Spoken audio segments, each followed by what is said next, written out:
Cuidar a un adulto mayor no solamente requiere estar al pendiente de sus necesidades básicas, sino también es un proceso que implica proporcionarle apoyo emocional para identificar los sentimientos que sobrevienen con la edad para ayudarle a encontrar la serenidad.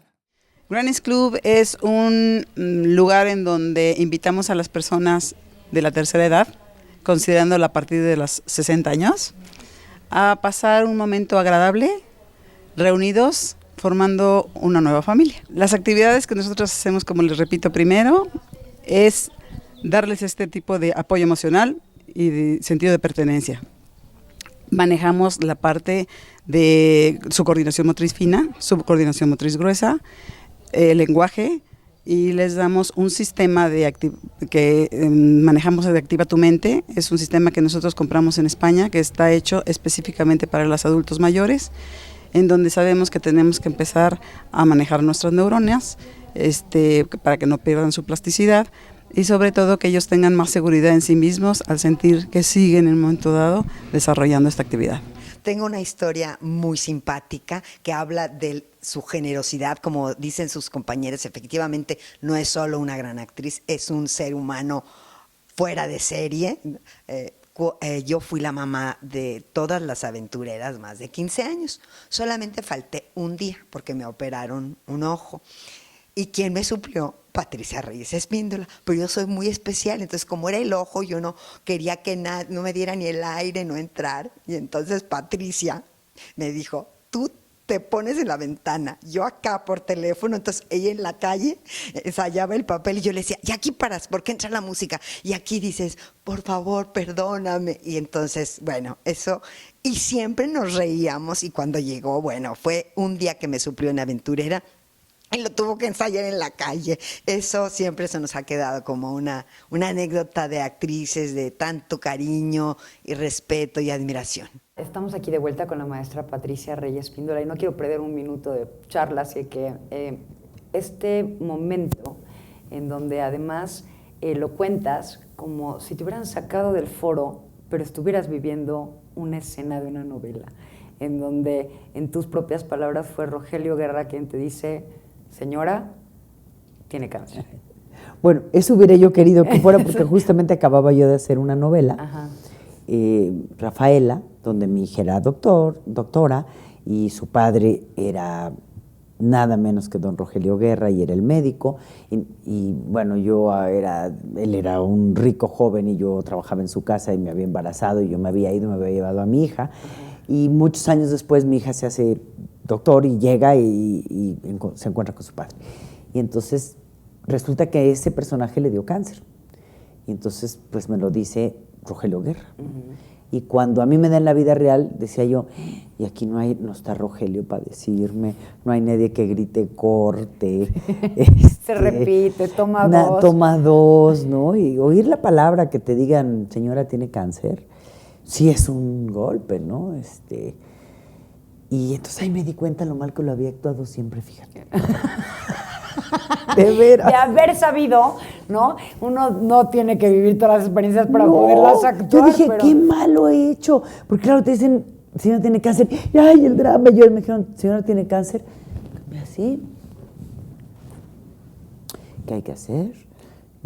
Sentí un hueco en el estómago. Empecé a sentir un sudor, así, lo único que quería era salirme de donde estaba, del doctor. Quería respirar aire en la calle, salirme.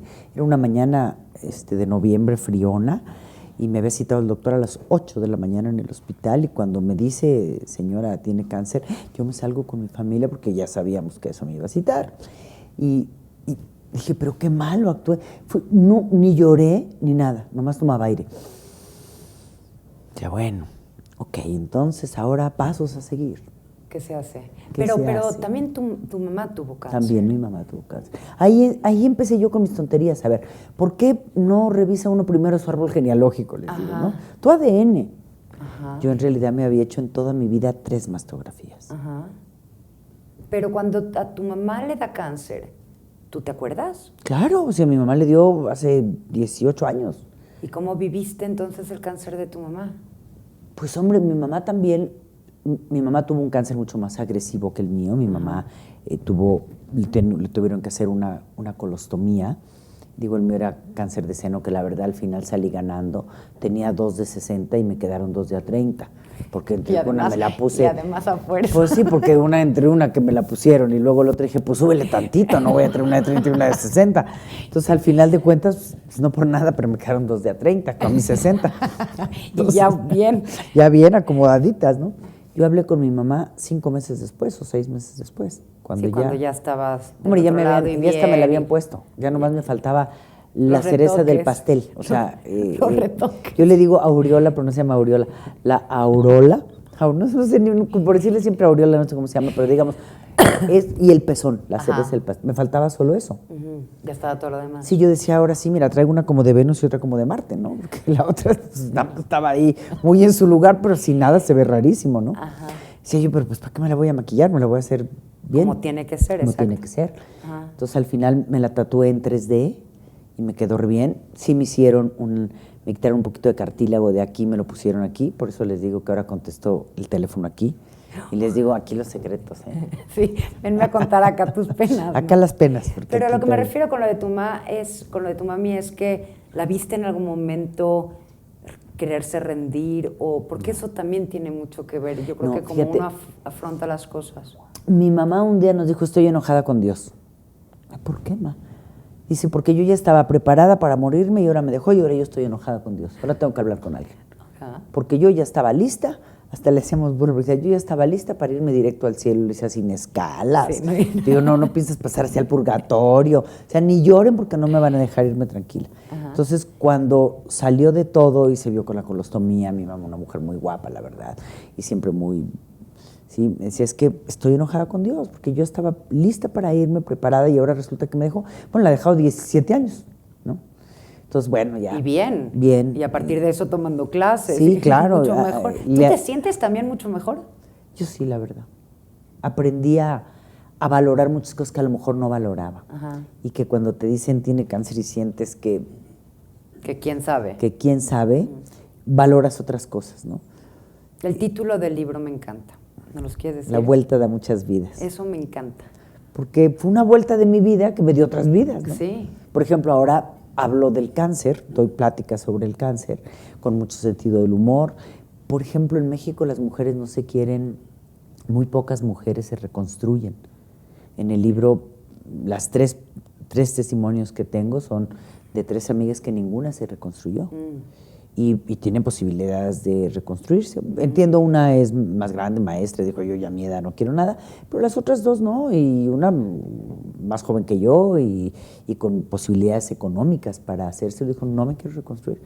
Y yo en las pláticas veo que cuando hablo con las mujeres, no se quieren reconstruir, me dicen cada cosa. Le digo, ¿pero por qué no te quieres reconstruir? No, pues si Dios ya me salvó del cáncer, no voy a caer en la vanidad. Le digo, entonces si te caes y te rompes los dientes, te quedas entonces vas a andar así porque ya, pues no, póntela por sentirte bien. No, ¿para qué? Si yo ya no tengo marido porque me dejó, dale gracias a Dios al cáncer que te dejó. Es que me dejó cuando el cáncer, cuando me quitaron los senos, me dejó el marido. Ay, bendito cáncer, ¿eh? Sí. Dale las gracias que se fuese, dejo de tu lugar. No sé, no te merecía. Y póntelas, pero bueno, cuesta trabajo. Entonces yo tengo una campaña permanente de reconstrucción. Y de repente saco en el Facebook y trabajo con FUCAM, ahora el 29 de septiembre la campaña y yo siempre estoy insistiendo que se reconstruyan, que vayan. Entonces me dio esa vuelta, por ejemplo, de dar esas pláticas. Pero luego vi que había una gran necesidad de compartir esto con la gente, con las mujeres, por las angustias, por lo que se siente, porque se sienten derrotadas, porque cuando sientes que te dicen, estás mutilada, pues sí, estoy mutilada, pero tengo arreglo. Sí, te mutilan, claro, te mutilan, te quitan una parte además una parte muy importante para las mujeres, ¿no? Y estamos ahí que, 2 tetas jalan más que 2 carretas. Dices, híjole, nomás me quedó una. Ahora ¿con qué jalo, no? Esas cosas, ¿no? Y por todo, siempre es el escote y la feminidad y los hombres, no, pues ya viste las tetas que tiene. Hay toda una historia a través de los senos de las mujeres. Entonces dije, esto hay que compartirlo, y hay que compartirlo de manera bien. Yo nada más quiero saber también en tu carrera, en tu vida, en esta parte de la enfermedad, en los obstáculos, ¿pones esto todavía del DDP? Que es pasión, paciencia y disciplina. Ajá. Sí, ese es el lema de mi escuela y es el lema de mi vida. El PPD. Pasión, paciencia y disciplina. Yo le estaba poniendo otra D en algún No lado. importa, ha de haber sido de no te hagas, ¿no? Pero sí aplica para todos, sí hay Sí, que... claro, en cualquier carrera. Si tú no tienes pasión, paciencia y disciplina, pues no funciona. No funciona. Pero dices que también para la vida. Claro, porque tienes que amarla. Cuando me dices, ¿cómo te da tiempo de todo? Pues porque tengo pasión por la vida, porque tengo disciplina. Yo luego pongo twitters, me encantan las redes, entonces pongo, hoy la suerte pasó a las 6 de la mañana, pero yo a las 6 ya me estoy bañando, porque si no, no me da tiempo de ir, porque tengo que ir a llamar y luego tengo que regresar. Muchísimas gracias, se nos acaba el tiempo y es una pena, porque hay tantísimas cosas de qué hablar y que escuchar, y momentos y anécdotas y enseñanzas. Ya me invitarán otro día. Sí, seguro sí, haremos otra cosa también más especial y con más tiempo, porque la maestra Patricia Reyes Espíndola nos ha regalado momentos inigualables, pero esto de poder sentarse con ella y hablar de ella, pues no le da permiso a todo el mundo, así que nos sentimos muy orgullosos y son palabras mayores. Gracias por acompañarnos, gracias maestra. Gracias a ti, muchas gracias a todos ustedes, gracias a todos. Nos vemos la semana que entra a las 8 de la noche en Palabras Mayores. Gracias.